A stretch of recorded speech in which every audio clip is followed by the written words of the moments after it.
Hey everyone, I hope that you're all doing okay. Welcome back to Elemental Cartomancy. I'm coming on today to do a walkthrough of a deck that I actually really like. It is the Tattoo Tarot, Ink and Intuition.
Okay, guys, so that was the flip through.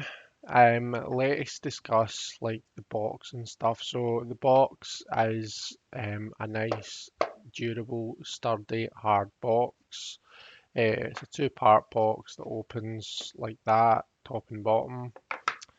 It has this cardboard inset that keeps the cards in place, and it does actually keep them in place. It has this wee flap that they sit under, and then the book sits on top.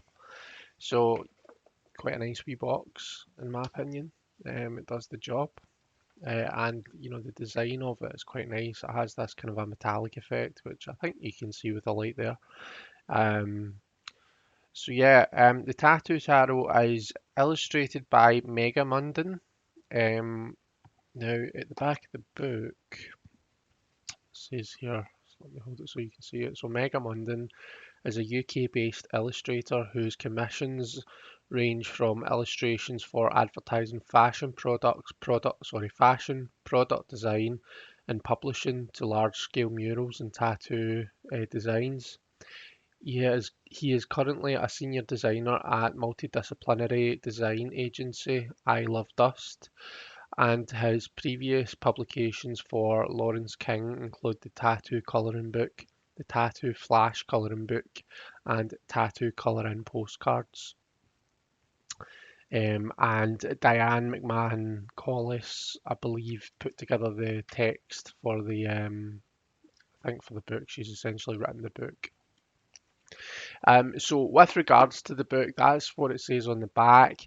It is it's like a wee pamphlet book. It's not giving you scribes and scribes and scribes of information, but what it does give you, I actually really do like it. I think this is a brilliant book. Gives us a bit of the introduction of into the world of tarot. It tells us about doing a reading, about drawing cards and interpreting them. We get some spreads here, so we've got the heart, which he says is great for relationship matters. The blooming flower, ideal for success in new ventures. And third eye insight, perfect for quick general insight on any matter. Um, and then you can see the kind of a layout of each of the spreads there. So that's quite good. It then gives us an introduction into the minors. It tells us a bit about the elements, what the wands, coins, cups, and swords represent. It then gives us a bit of numerology, which is great. I'm right into numerology.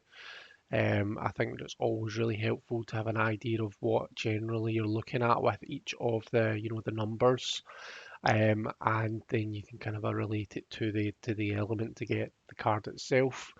Um, and I like what how they've done the numbers in this. In this I like the associations for each number. I don't think that there's anything that I would necessarily disagree with. Um, so yeah, a big tick from me for that. We then get a bit about the course. It then goes into the individual, minor ace through 10 cards. And then finally we get the majors. So with the minors, you're not getting any illustrations. With the majors, you're getting color illustrations. And you can see there the kind of the level of information that it's given us. Okay, so for example, for the full there, we get the seeker, innocence, naivety, courage, humor, living in the now, the journey's outset, a burst of energy, everything is open, all paths available, madness, folly, instability, and apathy. So very key words. You're not getting a big story or anything. It's very much giving you the bare bones. So what I would say is, if you are a beginner, you're probably going to need more than just this book. I think the deck is pretty good if you're looking for a pip type deck. But I think if you're wanting to kind of delve right into the meanings, then you're going to need more than just this book. Okay, the cards and the card stock and size and stuff. So let's take a look. Here we have our full and I'll compare it to the usual Smith weight tarot size. So we can see that it's a bit bigger and a bit broader. In fact, I think if you no, I was going to say if you were to trim this and take it down to take the borders off, um, it would be a smidge smaller. You see that there? So it would be a bit smaller than your your Smithwaite kind of a tarot size. Um, but you're not far off. They're not massive. I don't think that they're unmanageable. I think that they're quite a nice size. In terms of thickness, the deck is pretty chunky. So let's see if I've got a deck that I can compare it to. Here is the Chakra Healing Tarot. This is my prototype deck, which is, I think, a pretty standard thickness. And here is the Tattoo Tarot next to it. So you can see that it is a fair bit thicker. You've got some quite thick cardstock with this one, so you have. Um, and the cardstock is lovely. It's matte, kind of a papery type matte. It's a lovely feeling cardstock. I really enjoy it. The backs have this kind of a playing card back style, I think, which again I'm really enjoy. I think it's lovely. So let's have a look through the deck then, and this is where we'll be looking through it, and I'll be commenting on any of the images and cards as I see them. So we've got our full here. This is a very kind of because it's a kind of a pip deck, a semi-pip deck. I suppose there's some illustration throughout the minors, but it is, I would say, predominantly a pip deck. So there's maybe not going to be much to say about some of the minors, but we can certainly have a look through. Our full, we see the sun in the background. We see our full kind of he appears to be at the edge of the cliff there. You can see where his foot is. We have the familiar, we have the staff with the bag tied to it. All the kind of a standard full type imagery. So that's quite nice. I like that as the full. Our magician, very Marseille style, I would say. Kind of well, I suppose it doesn't necessarily have to be. I'm looking at this and thinking he's like a street magician, but I mean, you could see this as more the Smithwaite magician. But he's got, all these tools on the table. We see the cup, we see the wand. Do we see a sword and a coin? Well, I suppose there's a knife here, and that looks like a pair of glasses, actually. Um, so yeah, pretty nice magician, and I'm loving the colorations throughout this deck. Very tattoo style. It's not like you're not getting color thrown at you left, right, and center, but the colors that are there just pop just nicely, in my opinion. Our high priestess.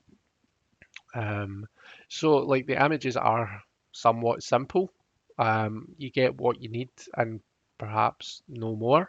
But we have our high priestess sitting there. She has the book, so whether that's the Torah or whatever it is in her hands, it's sitting open, which sometimes it's a closed scroll that we see. And we see of course the veil behind her, and she has the moon at her feet. Our empress. Very regal empress. Again, a traditional kind of a Marseille style empress, I would say. We see her with the scepter, the shield. She actually appears to be winged, so she does, or her throne appears to be winged. So that's quite interesting.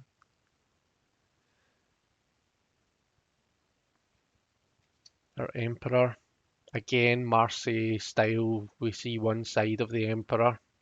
He's only ever shown one side of him. There's always more to this guy, is how I tend to read that.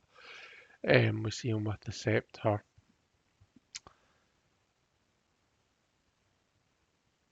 I'm looking for some sort of representation of Aries, but I don't think I'm seeing it. But then again, I don't. In Tarot de Marseille, we don't tend to have that. Those I was going to say numerological, those astrological associations as much, do we?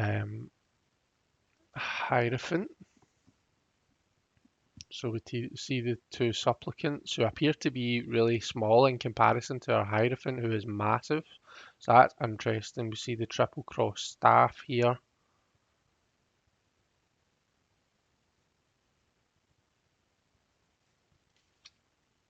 Lovers.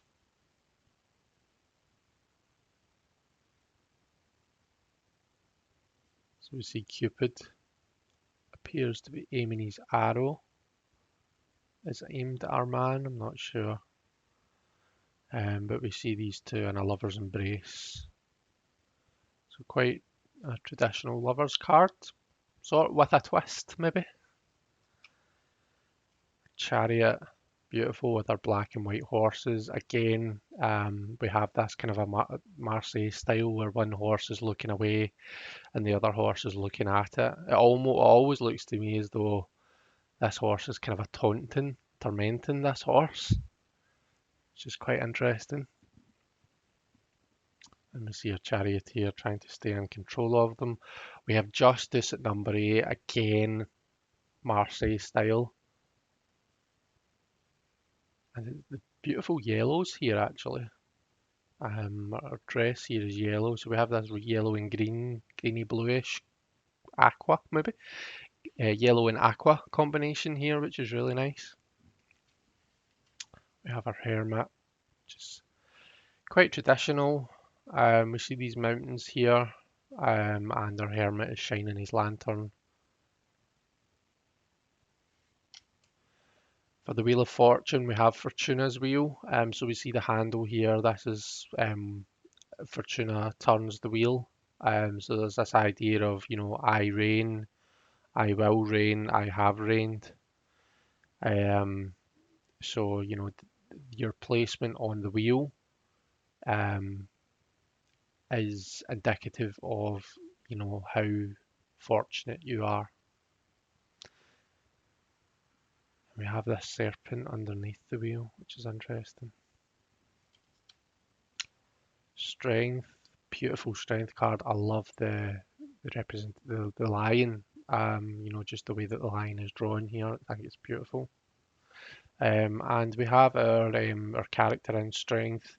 I like that they're not, it's not. They seem very calm and in control, and I think that's nice to see in a strength card.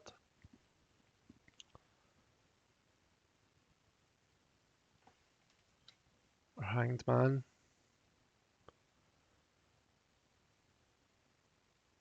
Again, beautiful use of colour. I love the roses here. Um, the roses are, to me, a symbol of both beauty and pain. So we have the beautiful petals, but we have the thorn, we have the thorns and the rose's stem as well. So this dual aspect of the rose, and I suppose to our hanged man, we have that dual aspect of, the pain and the suffering that we put ourselves through in order to achieve that enlightenment, you know. We have death, keeping with the Marseille style, although death is named in this. I know that 13 isn't unnamed in all Marseille, but usually when a deck tries to emulate Marseille or takes inspiration from it, they tend to cut the name off. So I think it's interesting that Arcanum 13 is named in this deck. And we see heads here, these severed heads.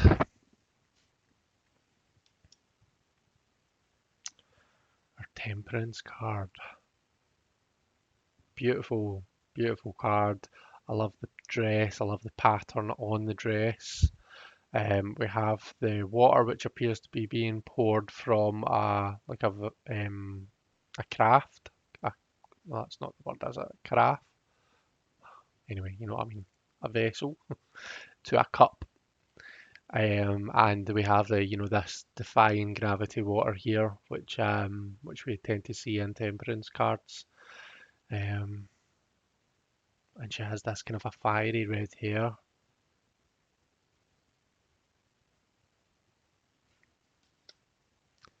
Our devil, again, we have it's traditional in Marseille that we have this face on the belly. I can't remember if that's type 1 TDM or type 2 TDM that's typical of. We see the eyes and the knees as well of the devil.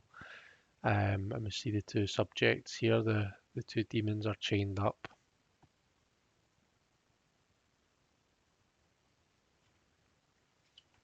Our tower, traditional tower, with the top, the kind of the crown being blown off by the lightning.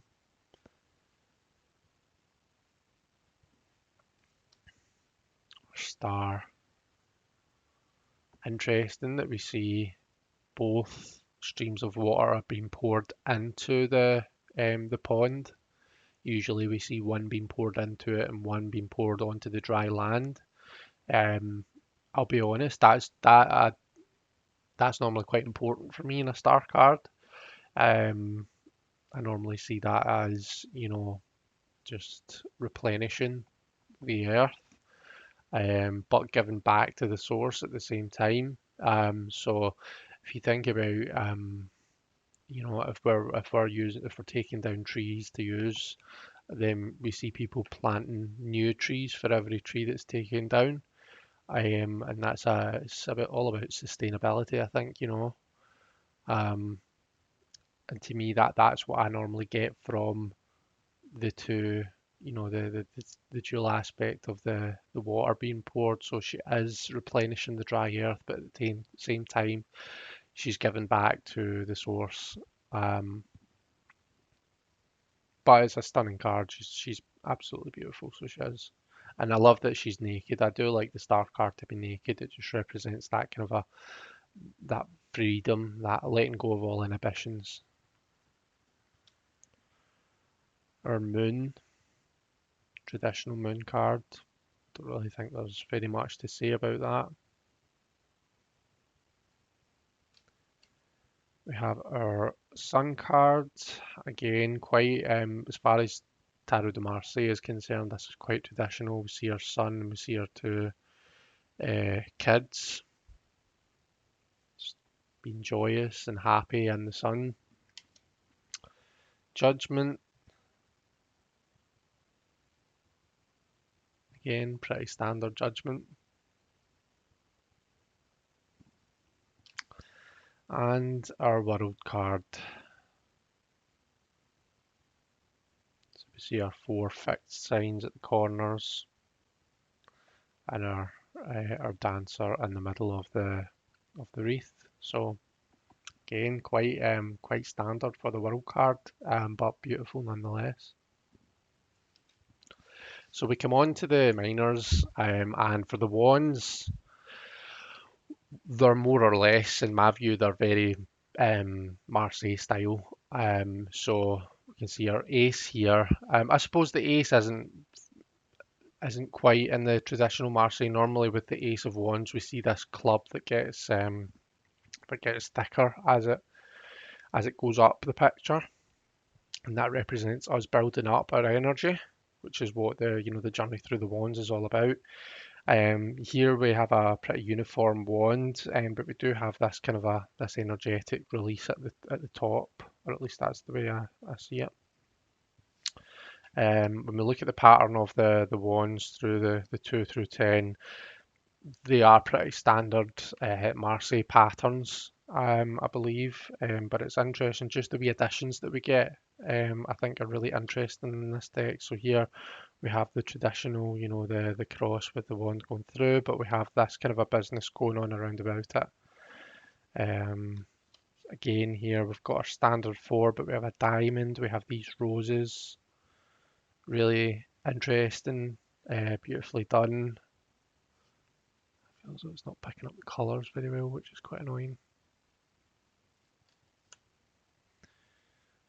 So 5, and we have these kind of hearts on either side.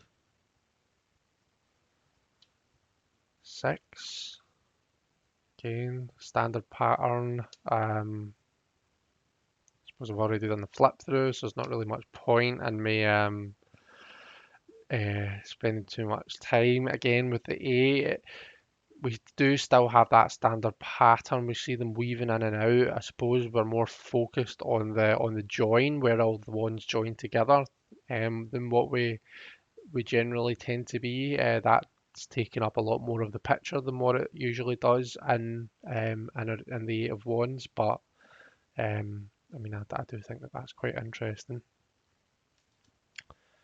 Or nine, and so in the 10, rather than having the two wands, we have the 8, and then normally we would have the two wands coming down vertically, but here we have one going vertical and one going horizontal, and we have these arrows around the edge.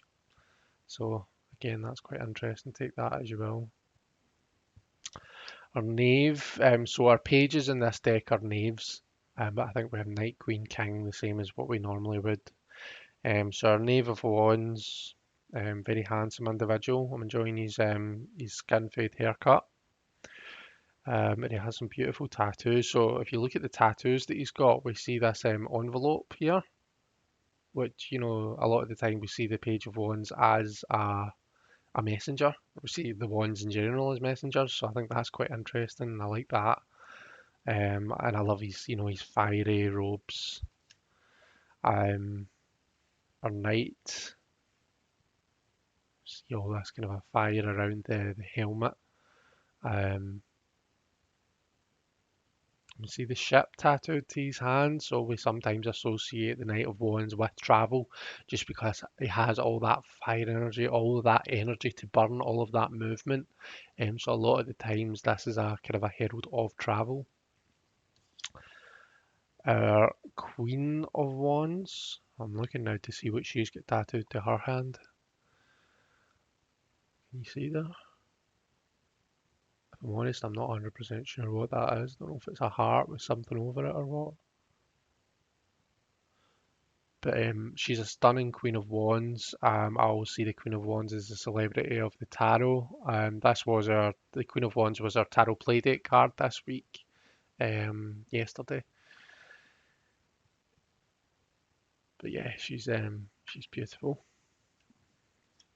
And our King of Wands.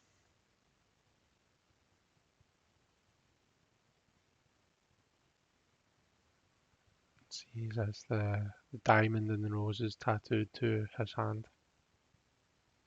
And again, surrounded by this fire energy. So those are the wands. The swords is where we start to diverge. Is that the word I want to use? We start to branch off. We start to differ from the standard TDM patterns. So we have our kind of our usual ace, with the wand getting thinner as it goes up, which represents us bringing our ego under control, and we have the kind of a crown at the top. With the two, we do have the kind of a two curved swords, but then we have this beautiful rose in the middle, which is really, really nice, I think.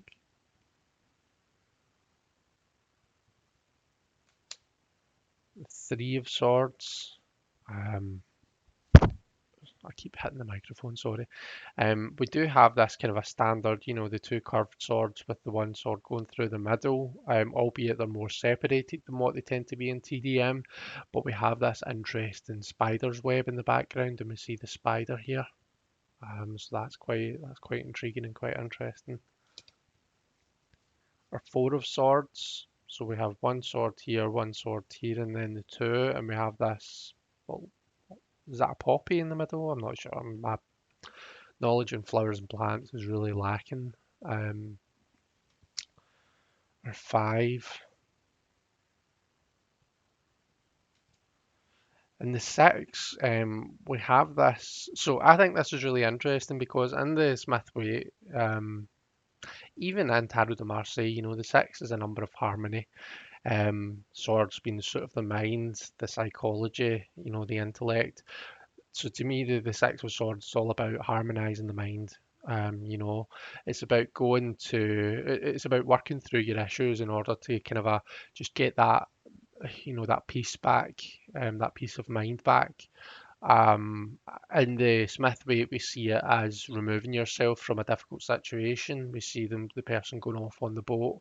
And to me, that represents, like going to therapy or, doing what you need to do in order to achieve that harmony of the mind.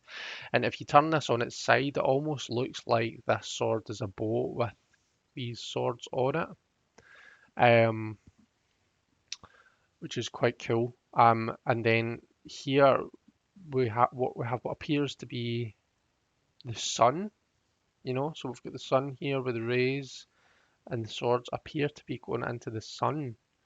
I'm not really sure what I thought. In fact, because I'm the seven, and I just hit the microphone again. In the seven, we have something similar going on, except I don't know if this is. Not sure what this is. I don't know if that's meant to be the moon or if these are just flowers, maybe. I actually want to look up. Are they going to stay there for me? Oh, they are. I want to look up the 6 and 7 of swords just to see what it says in the book about them.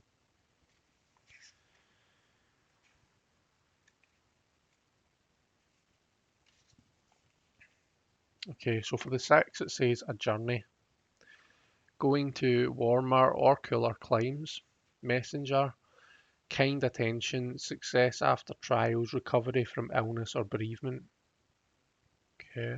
And for the 7 we have cunning. Skillfulness. Determination that needs to be used for the right purposes. Considering escape from an imprisoning situation. Manipulation that tends to backfire. Watch your back. Change of heart. Treachery. I mean, I suppose the definitions that it gives there are actually quite standard Rider-Waite-Smith, aren't they? Which I don't know if that's a wee bit disappointing, but and it doesn't really explain much about what we're seeing here. Um, I don't know. Maybe if you guys are watching this and you know exactly what that is and what it's meant to represent, then please do leave me a comment because I'm interested to know. Um, so that's our 6 and our 7.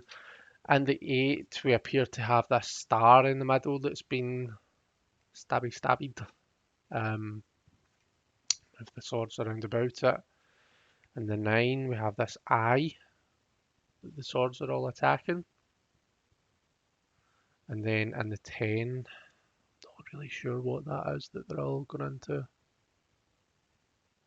So we seem to have this recurring theme throughout the swords suit where the swords are going into something.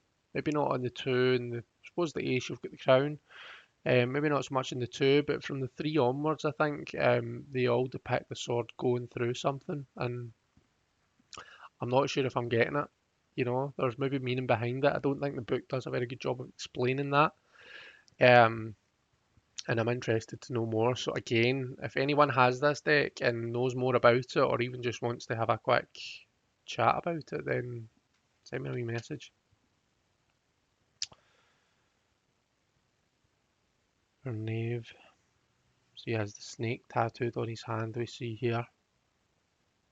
And this eye on his neck.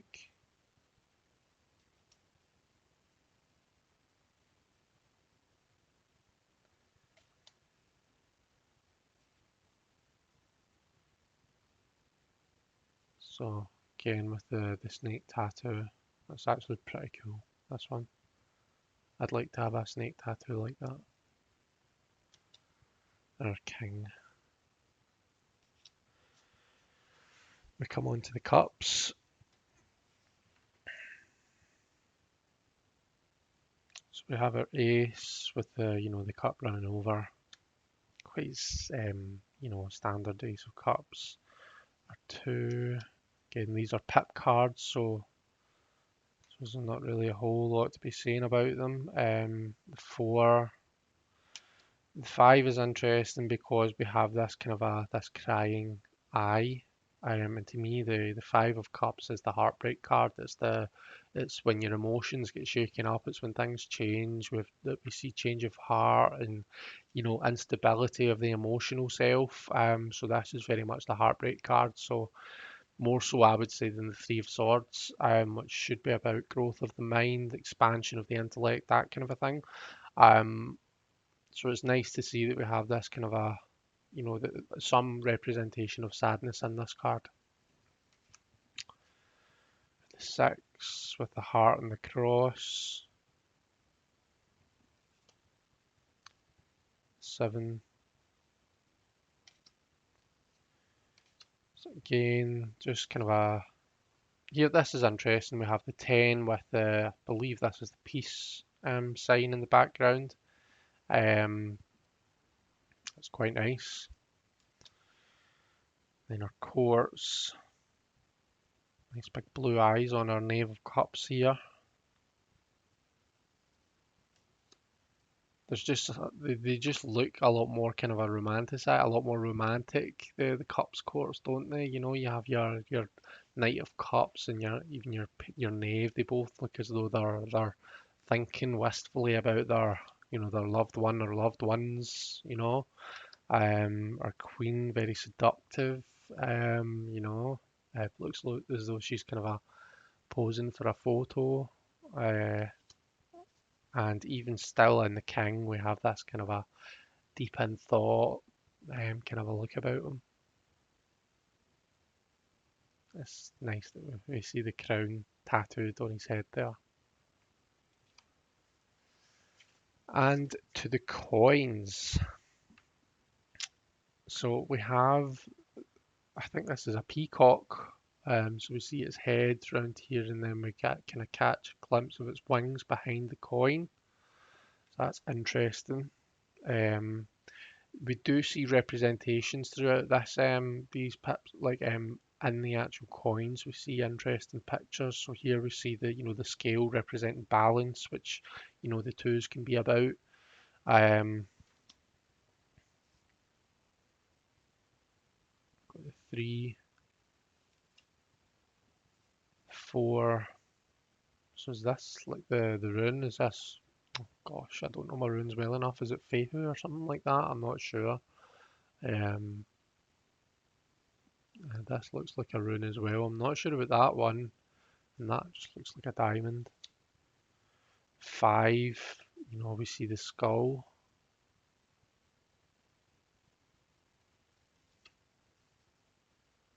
The 6, we have our 6 coins, and then we have these hands exchanging an envelope in between.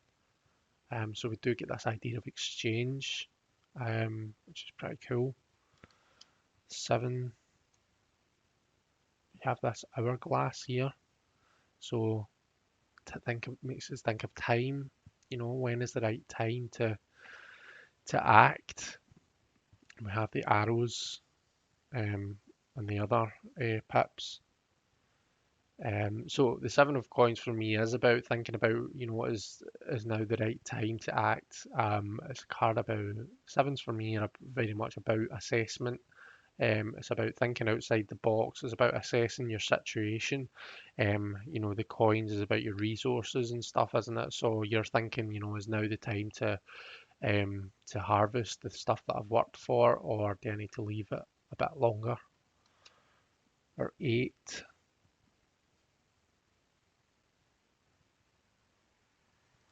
Or 9.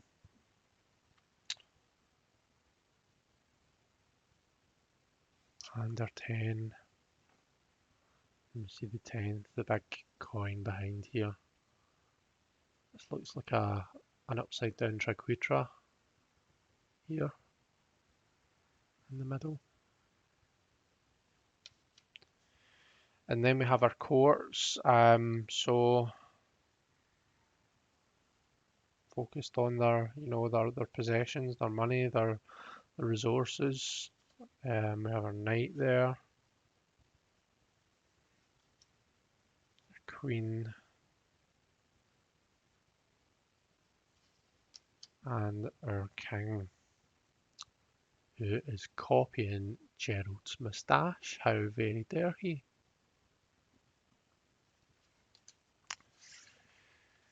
Okay, so those are all of the cards.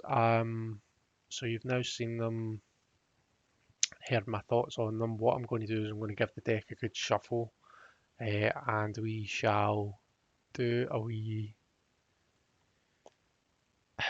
Well, I've had it for quite a while now, so I don't think I'll be doing an interview spread, but we'll maybe sling some cards anyway and just let you see them laid out, let you see how they might be interpreted and stuff like that. Like you see them in action essentially. So I've been shuffling these, and just to give you some information on how they shuffle. So overhand for me is quite nice. I can overhand them quite easily.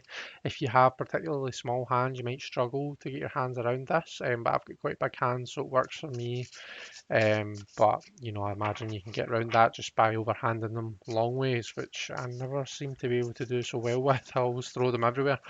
Um, Riffle shuffling, so you can riffle them. I probably won't be bridging them. Um, so they riffle okay, um, but they do tend to retain a bit of some serious bow. So you can see that was after I riffled it once.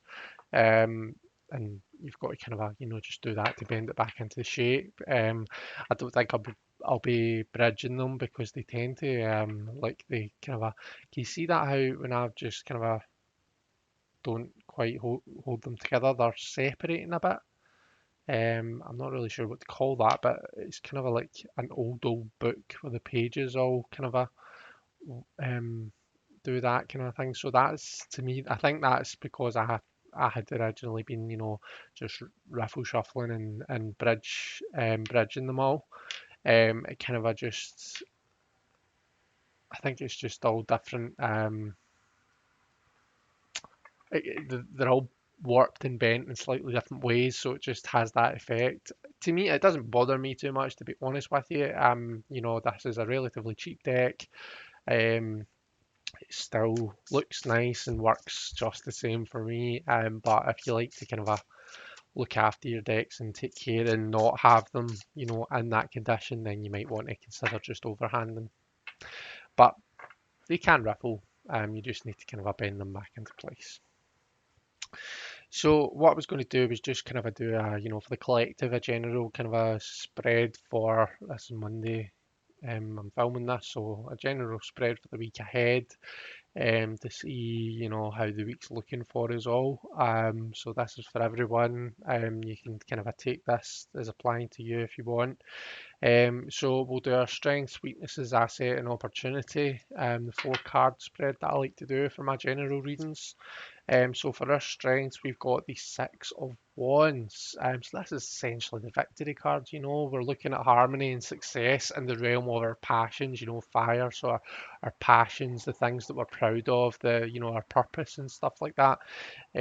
So we generally tend to feel pretty good about ourselves at this point because this is when we've come past the 5, we've overcome, the trials, the competition, the difficulties, or some of the difficulties of the suit, and we've got to this point of the 6. That's where we've come out the other end of it and we're successful.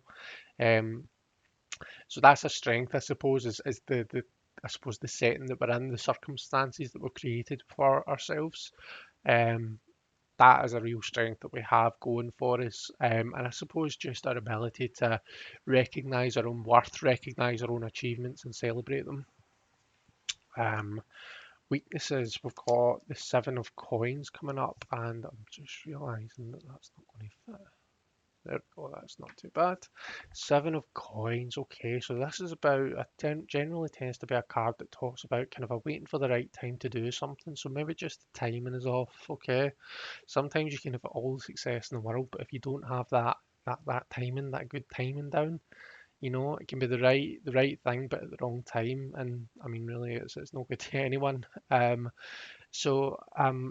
Circumstances are good, but we need to consider the timing as well. Okay, now it could be, we could be looking at that kind of a comedic timing. So we can be surrounded by people that love us and know us well, and at times are happy, but we need to make sure that we get the timing right, that we're thinking about the comments that we're making and that we're putting across, and the screen is doing its funny thing. I think we're okay. Um, so yeah, this is a card about timing, so that's something that we're maybe going to have to think about this week. An asset that we've got is the Knight of Swords. So our intellect, our ability to use it. Okay, So this is about our mind. It's about how our mind works. It's about how we penetrate and understand the world around about us and use that knowledge and that information to further our success. So that's an asset that we've got as, it's our intelligence. It's our ability to, um, understand things and communicate as well. The swords are about communication. An opportunity is the tower. So that doesn't sound like a very good opportunity. And I mean, no matter what way the tower hits you, it's always going to come as a bit of a shock, and it's not going to be all sunshine and daisies.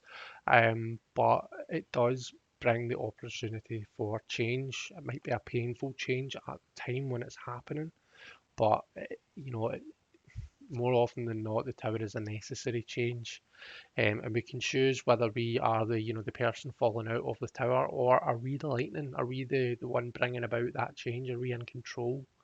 So I suppose that's a question that we've got to ask ourselves, and I think the key is in, our using the situation that we've built up and set up for ourselves, and using that our high intellect, our high mental ability.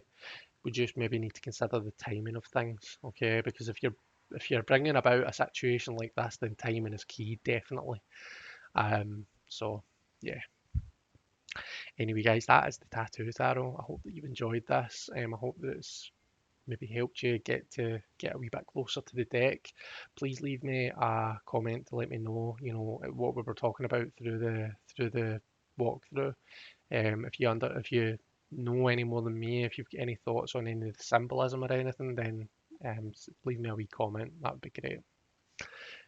Take care, everyone. I hope that everyone has an amazing week, and I'll hopefully see you all soon. Bye.